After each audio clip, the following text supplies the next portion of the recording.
Hello मेरे प्यारे साथियों। Good evening. नमस्कार। मैं आई के सर आप सभी का स्टडी विथ आई के सर में स्वागत करते हैं। और आज आप लोग के लिए जो भी हमारे प्यारे भाई ट्वेल्थ की तैयारी कर रहे हैं, जिनका बोर्ड एग्ज़ाम है, तो उनके लिए जो क्वेश्चन बैंक है, अब वो टेंशन छोड़ देंगे कि क्वेश्चन बैंक आपको 2015 से लेकर 2025 तक जितने भी क्वेश्चन पूछे गए हैं क्वेश्चन बैंक में से आपको हम पूरे तैयारी करा देंगे। अगर आप पूरा अगर क्वेश्चन बैंक आप पूरा देख लेते हैं तो आपको हम उम्मीद दिलाते हैं कि आपको मतलब कि लगभग आपका रिजल्ट बहुत अच्छा ऑब्जेक्टिव में हो जाएगा। आप 50 में से आप 45, 50 में 50 मारने के भी आप उम्मीद में चले जाएंगे, ठीक है, लेकिन 45 से कम तो होगा ही नहीं। ठीक है, तो आज आप लोग के बीच हम इसी सेशन को लेकर आए हैं। प्रत्येक क्वेश्चन जो आपका बैंक है उसको हम शुरू करते हैं, 2015 शुरू करते हैं और 25 तक खत्म करेंगे। ठीक है, तो आपको इसी चैनल पे स्टडी विथ आई के सर पे आपको रोज का मिलेगा, आपका एक एक चैप्टर का मिलेगा, आपको मिल जाएगा क्वेश्चन बैंक का। ठीक है, तो चलिए हम लोग आज शुरू करते हैं 2015 का क्वेश्चन, जो 40 क्वेश्चन है क्लियर करते हैं। ठीक है, आइए हम लोग। मेरे साथियों, मेरे प्यारे साथियों, आप लोग का जो पहला जो क्वेश्चन है वह है, सिंधु घाटी सभ्यता में विशाल स्नानागार के अवशेष कहाँ से प्राप्त हुए हैं? तो बता दें कि हमारे सिंधु घाटी सभ्यता में जो विशाल स्नानागार का जो अवशेष मिले हैं वह मिले हैं हमें मोहनजोदड़ो से। ठीक है, आपको हम कुछ बातें बता दें मोहनजोदड़ो के बारे में कि मोहनजोदड़ो बुआ वह क्या है बच्चों, मेरे प्यारे साथियों, क्या है वह? सिंधी भाषा का शब्द है। सिंधी भाषा का शब्द है जिसका अर्थ होता है मृतकों का टीला। क्या होता है मेरे प्यारे साथियों? मृतकों का टीला। ठीक है, उसके बाद आपको बता दें कि यह मोहनजोदड़ो की जो खुदाई हुई थी वह 1922 में हुआ था और इसकी खुदाई किया था राखल दास बनर्जी। कौन किया था? राखल दास बनर्जी। ठीक है, राखल दास बनर्जी ने किया था। और बता दें यह पाकिस्तान के जो है लारकाना जिला में है। कहाँ पे है? लारकाना जिला में है। ठीक है, और आपको हम सब के बारे में डिटेल से तो लिख नहीं पाएंगे क्योंकि लिखेंगे तो बहुत ज़्यादा समय हो जाएगा। आप सुन लीजिएगा, ठीक है, सुनकर आप लिख लीजिएगा।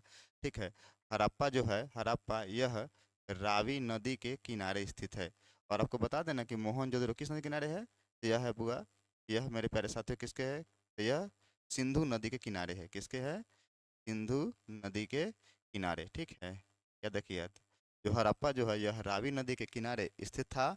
और बता दें आप लोग को कि हड़प्पा की खुदाई 1921 में दयाराम साहनी ने किया था। दयाराम साहनी ने किया था। ठीक है, क्लियर। और बता दें कि यह जो हड़प्पा है यह पाकिस्तान के माउंट गोमरी जिला में स्थित है। ठीक है, आगे कालीबंगा जो है यह आपका राजस्थान में, राजस्थान के हनुमानगढ़ जिले में क्या है स्थित है? कौन आपका है यह? कालीबंगा आपका क्या है? आपका स्थित है। क्लियर, आ गई ये। और बता दें कि लोथल यह भोगवा नदी के किनारे, लोथल कहाँ है? तो यह पहले समझिए कि गुजरात में है। ठीक है, गुजरात में है। और यह किस नदी किनारे है? तो यह भोगवा नदी के किनारे क्या है? यह स्थित है। कौन आपका? लोथल। ठीक है, क्लियर। और यह सिंधु घाटी सभ्यता का जो था यह प्रथम क्या है? बंदरगाह क्या है बुआ? मेरे प्यारे साथियों क्या है? नगर था। बंदरगाह नगर कौन था? तो लोथल था। क्लियर, बढ़िया, आगे कोई दिक्कत नहीं है। ठीक है, और भी डिटेल से चर्चा कर सकते हैं लेकिन हम अब आपसे हम बंधे हुए हैं क्योंकि आपको ऑब्जेक्टिव लेकर आए हैं, इसीलिए विशेष नहीं कर पा रहे हैं। ठीक है, अगर कहिएगा तो आपको हम एक एक टॉपिक क्लियर कर देंगे। क्लियर, चले आइए। दूसरा क्वेश्चन हम लोग का है, पुराणों की संख्या कितनी? पुराणों की संख्या है तो पुराण कितने हैं हमारे? 18 हमारे पुराणों की संख्या कितना है? 18 है। क्लियर, बढ़े आगे। चलिए नेक्स्ट आइए। अगला आपका है 3 नंबर क्वेश्चन है कि महावीर ने पार्श्वनाथ के सिद्धांत में क्या नया जोड़ा था? तो बता दे कि जो महावीर स्वामी थे वह पार्श्वनाथ के सिद्धांत में जोड़े थे ब्रह्मचर्य नियम। मेरे प्यारे साथियों का जोड़े थे ब्रह्मचर्य नियम, क्योंकि चतुरायन नियम पार्श्वनाथ ने दिया था। ठीक, और वह जैन धर्म के 23वें तीर्थंकर थे। और जो महावीर स्वामी है यह जैन धर्म के 24वें तीर्थंकर है। ठीक है, और इन्होंने क्या दिया? पंचायन नियम दिया। चार गो तो नियम उनका था ही, एक नियम इनको जोड़ा, ब्रह्मचर्य नियम को जोड़ा, जिससे का इनका नाम का नियम क्या कहलाया? पंचायन नियम कहलाया। क्लियर, कोई दिक्कत नहीं है। और महावीर स्वामी का एक बहुत ही प्रसिद्ध वाक्य है जो आप जानते होइएगा कि जियो और जीनो दो। ठीक है, इनका जन्म जो हुआ है वह 540 ईसा पूर्व वैशाली के कुंडल ग्राम में हुआ है। ठीक है, कभी आइए हमारे वैशाली तो घुमाते हैं। चलिए नेक्स्ट आगे बढ़े, आगे आइए।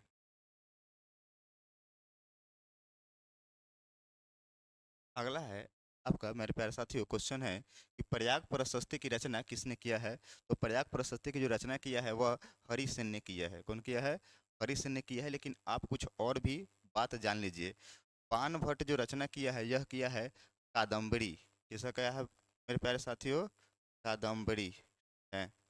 ठीक है, किसका किया है? कादम्बरी। ठीक है। और आपको बता दे कि एक और इसका किताब है जिसका नाम आप जानते होइएगा, हर्षचरित। हर्षचरित। तो हर्षचरित की रचना किसने किया था?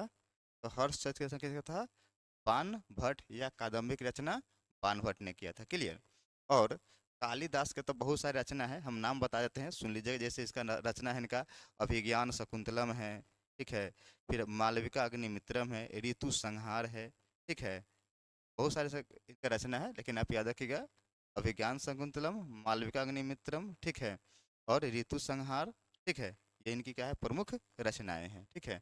और काली तुलसीदास की जो रचना है ये इनकी है रामचरित मानस। कौन लिखे हैं? तुलसीदास ने लिखी। क्लियर। चलिए आगे बढ़ते हैं। नेक्स्ट अगला है 5वां क्वेश्चन हम लोग का है कि अर्थशास्त्र के लेखक कौन है। तो अर्थशास्त्र के जो लेखक है वो हमारे कौटिल्य, जिसे हम चाणक्य भी कहते हैं। ठीक है, चाणक्य। ठीक है। चाहे इसे इसी का बचपन का नाम विष्णुगुप्त था। विष्णुगुप्त, क्योंकि यह क्वेश्चन पूछा गया है कि चाणक्य के बचपन का नाम क्या था, तो विष्णुगुप्त था। अब बता दें कि वाल्मीकि जो जो लिखे हैं, वाल्मीकि जी जो लिखे हैं यह रामायण लिखे हैं। क्या लिखे हैं? रामायण लिखे हैं। मनु जो लिखा है यह मनु स्मृति लिखा है। क्या लिखा है? मनु स्मृति लिखा है। और वेद व्यास जो है यह महाभारत लिखा, महाभारत। क्लियर। आई होप आपको पूरी तरह समझ में आ रहा होगा। क्लियर। आपको किसी भी तरह कोई परेशानी होता है तो आप मुझे डायरेक्ट कमेंट करके क्या कर सकते हैं, बता सकते हैं। ठीक है कि सर ऐसे ना ऐसे वीडियो चाहिए। क्लियर। आगे चलिए, नेक्स्ट बढ़ते हैं आगे। चलिए नेक्स्ट 6 नंबर क्वेश्चन है आपका, चौथा बौद्ध संगीति किसके शासनकाल में हुआ था। तो बता दे मेरे प्यारे साथियों कि चौथा जो बौद्ध संगीति हुआ था वह कनिष्क के शासनकाल में हुआ था। ठीक है। और कहाँ हुआ था? तो यह हुआ था कुंडल वन। कुंडल वन है। कुंडल वन जो कहाँ पड़ता है? जम्मू एंड कश्मीर में पड़ता है। ठीक है। और देखिए, जो पहला जो बौद्ध संगीति हुआ था फर्स्ट, वह अजात शत्रु के शासनकाल में हुआ था। जो कहाँ हुआ था? राजगृह। कहाँ हुआ था? राजगृह में हुआ था। ठीक है। दूसरा जो बौद्ध संगीति हुआ था वह हुआ था आपका वैशाली में। कहाँ हुआ था? वैशाली में। और उसका जो राजा था वह था काला शोक। और तीसरा जो बौद्ध संगीति हुआ था, यह तो चौथा में आपका आता है। ठीक है। तीसरा जो बौद्ध संगीति हुआ था वह अशोक के शासनकाल में हुआ था, और यह हुआ था आपका पाटलिपुत्र में। कहाँ हुआ था? पाटलिपुत्र में हुआ। क्लियर। आपको हम विशेष नहीं जा रहे हैं इसकी अध्यक्ष कौन थे। ठीक है। फिर आपको इसको बोलिए कब हुआ था। ठीक है। तो आपको विशेष नहीं जाना है, कभी लॉन्ग वीडियो को पूरी तरह से समझा देंगे। ठीक है। चलिए नेक्स्ट बढ़ते हैं आगे। चलिए 7 नंबर क्वेश्चन हम लोग का है कि वज्जी को सामाजिक ग्रंथ में क्या कहा गया है। तो वज्जी को जो सामाजिक ग्रंथ में कहा गया है वह गण संघ कहा गया है। क्या कहा गया है? गण संघ या गणराज्य कहा गया है। गणराज्य। और आपको पता है ना कि वज्जी का जो ये गणराज्य का जो राजधानी थी वो कहाँ थी? वैशाली थी। वैशाली, यानी कि विश्व की सबसे प्रथम गणतंत्र भूमि कौन सी थी? तो वह वैशाली थी। क्लियर। बढ़े आगे, कोई दिक्कत नहीं किसी को। चलिए आगे बढ़ते हैं। 8 नंबर क्वेश्चन है, जनपद शब्द का शाब्दिक अर्थ क्या है। तो आप जानते होइएगा क्या है आपका? तो यह है आपका जहाँ लोग निवास करते हैं, घर बना के रहते हैं, उसे क्या बोलते हैं? जनपद कहते हैं। क्लियर। चलिए नेक्स्ट आइए। अगले भाई 9 नंबर आइए। पंच चिन्ह वाले सिक्के बने होते थे। तो बता दें कि पंच चिन्ह वाले जो सिक्के बने होते थे वह चांदी और तांबे के बने होते थे। यानी कि हमारा ऑप्शन नंबर हमारा डी क्या होगा? सही होगा कि बी और सी दोनों दे रहा है। क्लियर। हमारा क्या होगा? ऑप्शन हमारा डी हमारा क्या होगा? हमारा सही होगा। क्लियर यहाँ तक? कोई दिक्कत नहीं है। बढ़े आगे। नेक्स्ट आइए। अगला क्वेश्चन है आपका 10 में है कि कालीबंगा स्थित है। अभी तुरंत बताएं कि कालीबंगा कहाँ स्थित है आपका? तो राजस्थान में। राजस्थान में कहाँ है? तो राजस्थान के हनुमानगढ़ जिले में क्या है? हमारा कौन है हमारा? तो कालीबंगा है। क्लियर। चलिए नेक्स्ट आगे। अशोक द्वारा प्रचलित प्रचारित बौद्ध धर्म कहाँ प्रचलित नहीं हुआ था? तो अशोक ने अपनी बेटा और बेटी यानी कि बेटा महेंद्र और बेटी संघमित्रा को श्रीलंका भेजा था बौद्ध धर्म को फैलाने के लिए, ठीक है। और वहाँ पे बौद्ध धर्म फैला, तो ठीक है, क्या देखिएगा। तो यह सीरिया में बौद्ध धर्म फैला हुआ है, श्रीलंका में फैला हुआ है, जापान में। आज भी देखिए तो ये सब देश में क्या है, बौद्ध धर्म है, बट ब्रिटेन में नहीं फैला। यानी कि ऑप्शन नंबर क्या हमारा सही होगा? हमारा ऑप्शन नंबर बी क्या होगा? सही होगा कि ब्रिटेन में बौद्ध धर्म नहीं फैल पाया, अशोक ने नहीं फैला पाया। क्लियर? चलिए आगे आइए।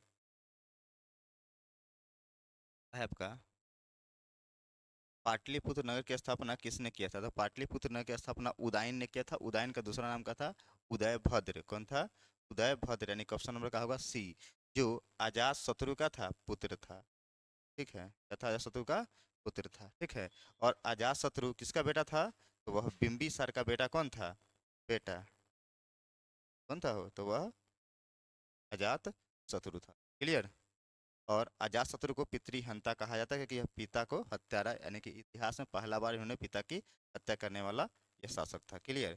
चलिए अगला क्वेश्चन है आपका कि भारत का अंतिम मुगल शासक कौन था? तो भारत का जो अंतिम मुगल शासक था वह आपका बहादुर शाह जफर था। कौन था? बहादुर शाह जफर।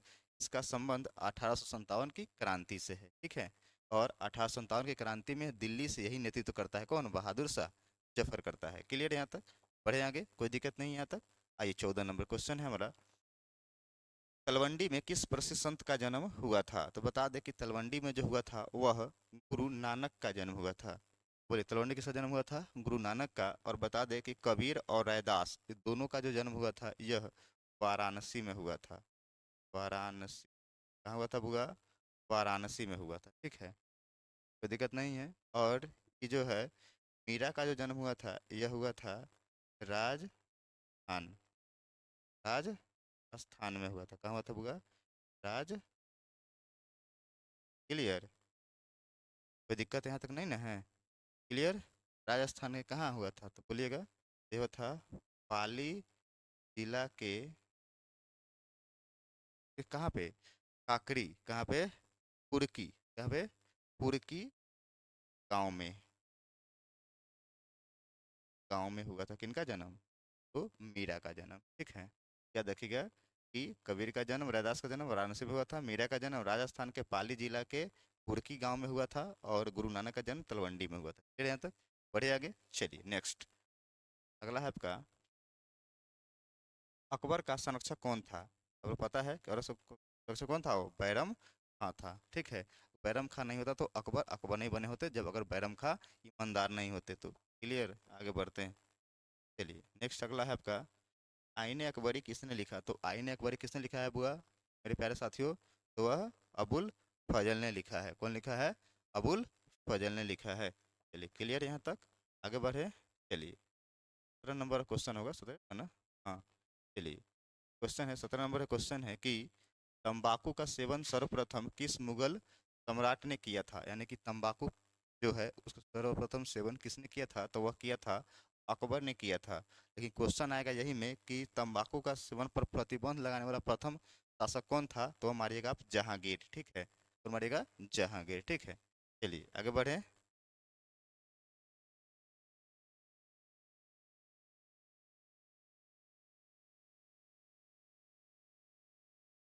और आइए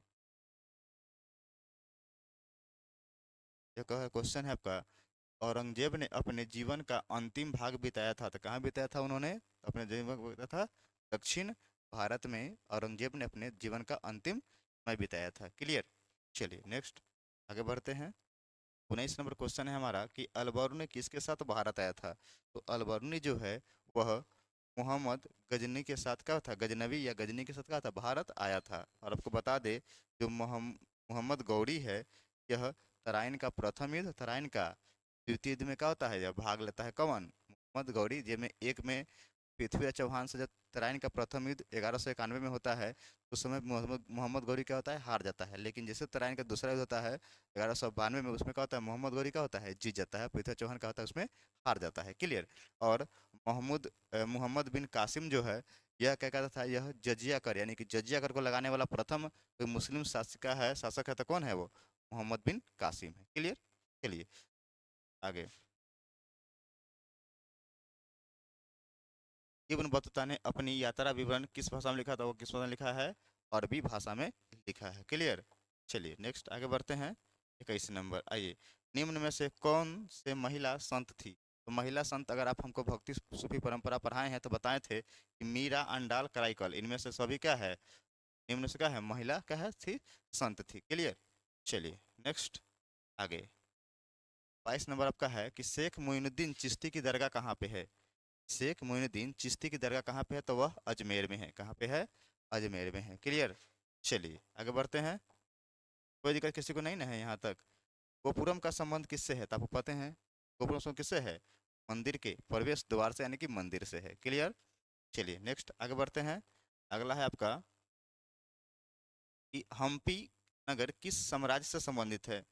तो जो हम्पी है वह विजयनगर साम्राज्य से क्या है? संबंधित है, क्योंकि विजयनगर साम्राज्य की स्थापना हरिहर और बुक्का ने किया था। क्लियर। और बहमनी साम्राज्य की जो स्थापना है यह बहमन शाह ने किया था। और गुप्त वंश के साम्राज्य की स्थापना श्रीगुप्त ने किया था। और मौर्य साम्राज्य की स्थापना जो है वह चंद्रगुप्त मौर्य ने किया था। क्लियर। इसके बारे में हम डिटेल नहीं, बार बार कह रहे हैं कि इसके बारे में डिटेल हम नहीं जा पा रहे हैं, क्योंकि डिटेल में जाएंगे तो फिर दिक्कत हो जाएगा, क्योंकि वीडियो बहुत लंबा चली जाएगी। ठीक है। चलिए नेक्स्ट आगे बढ़ते हैं। आ गए। अगला है 25 है आपका कि अस्थाई बंदोबस्त कहाँ लागू हुआ था? तो अस्थाई बंदोबस्त जो है वह बंगाल, बिहार में लागू हुआ था। तो इसमें ऑप्शन में हमारा कौन? हमारा बंगाल है। तो ऑप्शन नंबर का हमारा होगा सी, हमारा क्या होगा? सही होगा। क्लियर यहाँ तक? बढ़े आगे। आगे चलिए। और अस्थाई बंदोबस्त लॉर्ड कॉर्नवालिस के द्वारा लगाया गया था। क्लियर। चलिए आप लोग आगे देखते हैं। नेक्स्ट कि अगला है कि बिहार में 1857 के विद्रोह का प्रमुख नेता कौन सा था? तो 1857 के जो प्रमुख नेता थे वह थे हमारे बिहार से, जिसका नाम था वीर कुंवर सिंह। ठीक है। और हमारे पटना से जो थे वह पीर अली थे। ठीक है। तो हम यहाँ पीर अली नहीं है तो क्या मारेंगे हम यहाँ पे? वीर कुंवर मारेंगे। क्लियर यहाँ तक? जो कहाँ पे? आरा के जगदीशपुर के रहने वाले थे। कहाँ के? आरा के जगदीशपुर के रहने वाले थे। क्लियर। 27 नंबर क्वेश्चन देखते हैं। संथाल विद्रोह के नेता कौन थे? संथाल विद्रोह के जो नेता थे वह सिद्धू और कान्हू थे। कौन थे? सिद्धू और कान्हू। जब कोई सिद्धू दिया था आप सिद्धू ही मारिएगा। क्लियर यहाँ पे? चलिए नेक्स्ट आगे बढ़ते हैं। और इसी के बाद बता दें कि संथाल विद्रोह जो हुआ था वह 1855 में हुआ था। क्लियर। आगे क्वेश्चन आएगी भी, देख लीजिएगा। ठीक है। आगे अगला क्वेश्चन है कि चंपारण, बिहार में चंपारण सत्याग्रह कब हुआ था? तो बिहार में चंपारण सत्याग्रह हुआ था वह 1917 में हुआ था। और महात्मा गांधी के द्वारा भारत में चलाया गया पहला क्या था? सत्याग्रह क्या था? आंदोलन था, जो नील की खेती के लिए चलाया गया था। क्लियर। चलिए नेक्स्ट बढ़े आगे। चलिए अगला है आपका 29। दामिनी को क्या है? तो यह क्या है? भूभाग है। क्या है मेरे प्यारे साथियों? भूभाग है। क्लियर। चलिए नेक्स्ट बढ़े आगे। अगला है आपका कर्नवालिस कोड बना। तो कर्नवालिस कोड कितना बना है? 1793 क्या बना है? कर्नवालिस कोड बना है, यानी कि ऑप्शन नंबर हमारा डी क्या हुआ? सही होगा। ठीक है मेरे प्यारे साथियों, आगे बढ़ें। चलिए नेक्स्ट मेरे प्यारे साथियों 31 नंबर क्वेश्चन है कि संथाल विद्रोह कब हुआ था? तुरंत बताएं कि संथाल विद्रोह का नेता सिद्धू और कान्हू थे। और वह हुआ था 1855 में। कौन? संथाल विद्रोह हुआ था। क्लियर। चलिए नेक्स्ट बढ़े आगे। चलिए अगला है आपका भारत की राजधानी कोलकाता से दिल्ली स्थानांतरित हुई थी। तो बता दें मेरे प्यारे साथियों कि भारत की जो राजधानी, पहले हमारी राजधानी कोलकाता थी, तो कोलकाता से दिल्ली स्थानांतरित होने की जो प्लानिंग हुई थी ना, वो योजना जो बना था वह बना था 1911 में। कब बना था? 1911 में बना था कि भारत की राजधानी कहाँ चली जाएगी? दिल्ली चली जाएगी। लेकिन यह दिल्ली जो राजधानी गई ना, वह गई है, स्थानांतरित जो हुई है वह 1931 को हुई है। कब हुई है? 1931 को हुई है। तो इसमें से ऑप्शन हमारा कोई सब गलत है। तो हम क्या मारेंगे? ऑप्शन, इस क्वेश्चन के अनुसार जो आंसर होगा वह आपका 1931 होगा। क्लियर। और बोलता कि कब योजना बनाया गया, तो क्या मारते हम? 1900 क्या मारते? 1900 हम 11 मारते। क्लियर यहाँ तक? कोई दिक्कत नहीं है। और आपको पता है ना कि 1931 में हम पढ़ाए होंगे, बताए हैं आप लोग को कि 1931 में भारत के वायसराय कौन था? बोलिए। Lord Irwin. कौन था? Lord Irwin. क्योंकि आप याद कीजिए उस समय पढ़ाए थे आपको हम सविनय अवज्ञा आंदोलन। क्लियर। महात्मा गांधी द्वारा किया गया था इसमें। उस समय क्या होता है आपको याद कीजिए, गांधी इरविन समझौता पढ़े हैं 1931 में। जो दूसरा गोल में सम्मेलन होता है, ठीक है। चलिए, अगर नहीं पढ़े हैं तो कभी आपको हम डिटेल पढ़ाएंगे तो बता देंगे। अगर आपको होगा कि नहीं सर आप लाइव क्लास लेकर आइए, तो आप मुझे कमेंट कीजिएगा, हम लाइव क्लास आपको लेकर आएंगे, ठीक है, अगर डिटेल से पढ़ना है तो, ठीक है। चलिए, तो नेक्स्ट बढ़ते हैं आगे। इसका ऑप्शन क्या होगा हमारा? 1931 होगा। क्लियर। चलिए आगे बढ़ते हैं। अगला है मेरे प्यारे साथियों, गेटवे ऑफ इंडिया का निर्माण कब हुआ था? तो ये भी आंसर यहाँ पे गलत है, ठीक है। क्या है यहाँ पे? क्या है आंसर? क्या है? गलत है, ठीक है। तो गेटवे ऑफ इंडिया का जो निर्माण है वह शुरू हुआ था 1911 में और बनकर तैयार हुआ था 1924 में, ठीक है। तो याद रखिएगा। तो इसके ये भी आंसर क्या है? इसका भी आंसर क्या है? इसमें गलत है। तो गेटवे ऑफ इंडिया का निर्माण कब हुआ था? 1924 में हुआ था। क्लियर। तो दिक्कत नहीं है, बढ़े आगे। चलिए, शुरू बोलेगा तो 1911 मारिएगा। क्लियर। आ गइए। पुर्तगालियों ने गोवा पर अधिकार किया था। तो पुर्तगालियों ने गोवा पर अधिकार कब किया था? 1510 में किया था। कब किया था? 1510, यानी कि ऑप्शन नंबर सी होगा मेरे प्यारे साथियों। क्लियर। चलिए बढ़े आगे। 35 नंबर क्वेश्चन है आपका, लग रहा है। चलिए तो मेरे प्यारे साथियों,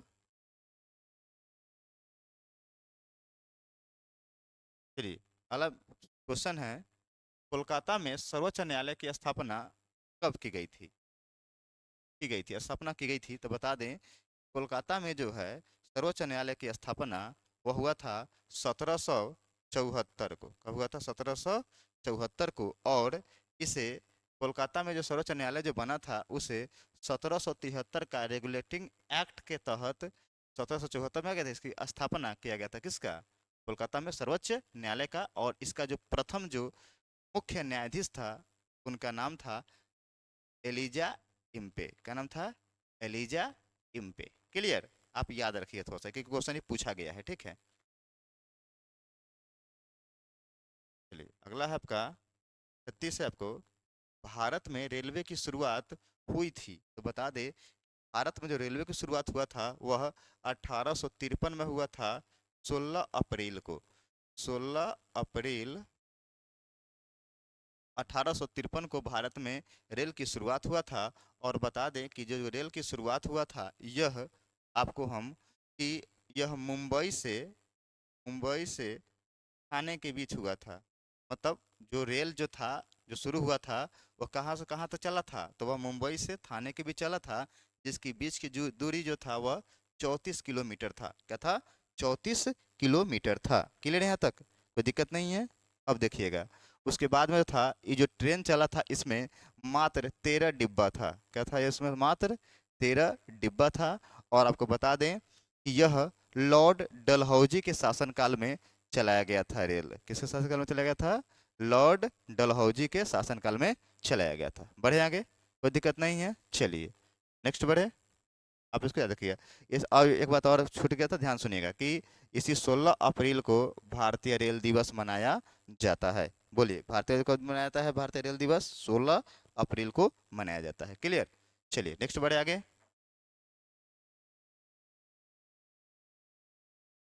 क्यों सब मजाक करने लगता है यार। 37 नंबर है क्वेश्चन कि भारतीय राष्ट्रीय कांग्रेस की स्थापना की गई थी। तब भारतीय राष्ट्रीय कांग्रेस की जो स्थापना हुई थी वह 28 दिसंबर 1885 को हुआ था। और इसकी जो स्थापना किया था वह क्या था? ए ओ ह्यूम ह्यूम्स, यानी कि एलन ऑक्टोवियन ह्यूम ने किया था। और इसकी जो भारतीय राष्ट्रीय कांग्रेस की जो स्थापना हुआ था यह मुंबई के गोकुल दास तेजपाल संस्कृत विद्यालय में हुआ था, जिसका जो प्रथम अध्यक्ष थे वह डब्ल्यू सी बनर्जी थे। ठीक है। आपसे एक क्वेश्चन और कुछ क्वेश्चन पूछेगा कि भारतीय राष्ट्रीय कांग्रेस की जो प्रथम अध्यक्ष कौन से? डब्ल्यू सी बनर्जी थे। बोलेगा कि भारतीय राष्ट्रीय कांग्रेस के प्रथम महिला अध्यक्ष कौन थी? तो याद रखिएगा वह एनी बेसेंट थी।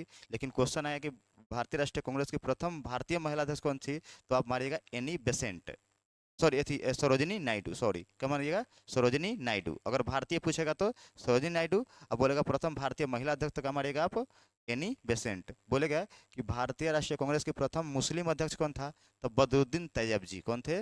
बदरुद्दीन तैयब जी। बोलेगा कि भारतीय राष्ट्रीय कांग्रेस के जो प्रथम अंग्रेज जो कौन थे? अंग्रेज का था तो वह मतलब अध्यक्ष कौन थे? तो वह जॉर्ज यूल। कौन थे? George Yule. क्लियर। तो आपको आई होप कि जो एग्जाम में क्वेश्चन पूछा जाता है जहाँ तक 12th को लेवल तक बता दिए हैं। अगर आपको कंपटीशन लेवल चाहिए तो बताइएगा, हम आपको हम फिर से उस पर भी वीडियो बना देंगे। क्लियर? चलिए आगे नेक्स्ट बोलते हैं। आ गइए, अगला है, चलिए ये भी क्वेश्चन आपका मोस्ट इंपॉर्टेंट है, आप इसको ध्यान से देखिएगा। ठीक है, कह रहा है कि स्वतंत्र भारत का अंतिम गवर्नर जनरल कौन था? तो याद रखिए, स्वतंत्र भारत का जो अंतिम गवर्नर जनरल था ना, वह था सी राजगोपालाचारी। कौन थे?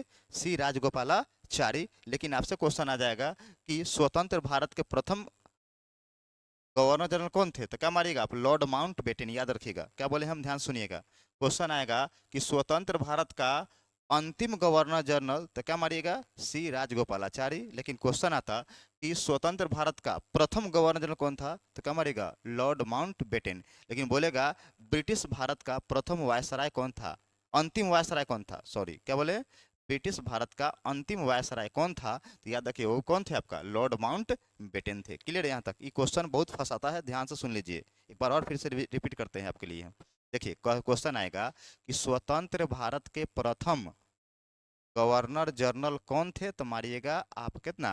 Lord Mountbatten. लेकिन बोलेगा कि स्वतंत्र भारत के अंतिम गवर्नर जनरल कौन थे? तो मारिएगा सी राजगोपालाचारी। लेकिन बोलेगा ब्रिटिश भारत का जो प्रथम, जो ब्रिटिश भारत का अंतिम वायसराय कौन था? तो क्या मारेगा आप? Lord Mountbatten. Clear? I hope कि आपको, अगर नहीं हो तो आपको लिख लीजिएगा ये बात को। ठीक है, क्योंकि इसमें बहुत कंफ्यूजन होता है। ठीक है, कि कब लॉर्ड माउंट बेटन लिखेंगे, कब सी राजगोपालाचारी मारेंगे। क्लियर? और कंफ्यूजन ही रहता है आपके पास। चलिए आगे बढ़े। यार ये सब है। चलिए क्लियर, आ गइए। 39वां क्वेश्चन है आपका कि संविधान के प्रारूप समिति के अध्यक्ष कौन थे? तो बता दें कि संविधान के जो प्रारूप समिति के अध्यक्ष थे वह भीमराव अंबेडकर थे। कौन थे? भीमराव अंबेडकर। और बता दें कि जो राजेंद्र प्रसाद थे, यह संविधान सभा के संचालन समिति के अध्यक्ष थे। किसके? संचालन समिति के अध्यक्ष थे। ठीक है, समिति। अब आगे सुनिएगा, जो सरदार पटेल थे, यह प्रांतीय, इसका प्रांतीय प्रांतीय संविधान समिति। ठीक है, प्रांतीय समिति के कौन थे? सरदार वल्लभ भाई पटेल। क्योंकि ये पूरे प्रांत को, क्योंकि हमारे पता है ना कि जब हमारा देश आज़ाद हुआ था उस समय हमारे देश में कितना, 565 रियासत थी। ठीक है, जिसे रियासत कहिए आप प्रांत। ठीक है, प्रांतों में विभक्त था, उसे मिलाने का जिम्मेदारी किसे दिया गया था? सरदार वल्लभ भाई पटेल को। ठीक है, और संघ या संघीय समिति के जो अध्यक्ष थे वह कौन थे? हमारे पंडित जवाहरलाल नेहरू थे। क्लियर? चलिए अब आपको हम कभी अति पढ़ाएंगे, संविधान सभा पढ़ाएंगे तो बताएंगे पूरे तरह से डिटेल से। क्लियर? चलिए आगे बढ़ें। चलिए नेक्स्ट, अंतिम क्वेश्चन आपका 40 क्वेश्चन है कि भारतीय संविधान के अनुसार संप्रभुता निहित है। तब पता है आपको कि भारतीय संविधान में क्या है? संप्रभुता क्या है? हमारी निहित है। क्लियर? तो आपको हम 40 क्वेश्चन रखे। ठीक है, तो आपको थोड़ा सा यह वीडियो देखिए, बताइएगा यह वीडियो कैसा लगा। ठीक है, और हमें कमेंट जरूर करके बताइएगा, क्योंकि कमेंट करने से हमारी हौसला बढ़ती है। और चैनल को जितना ज़्यादा से ज़्यादा शेयर कीजिए, सब्सक्राइब कीजिए। ठीक है, फिर मिलते हैं नेक्स्ट वीडियो में। जय हिंद।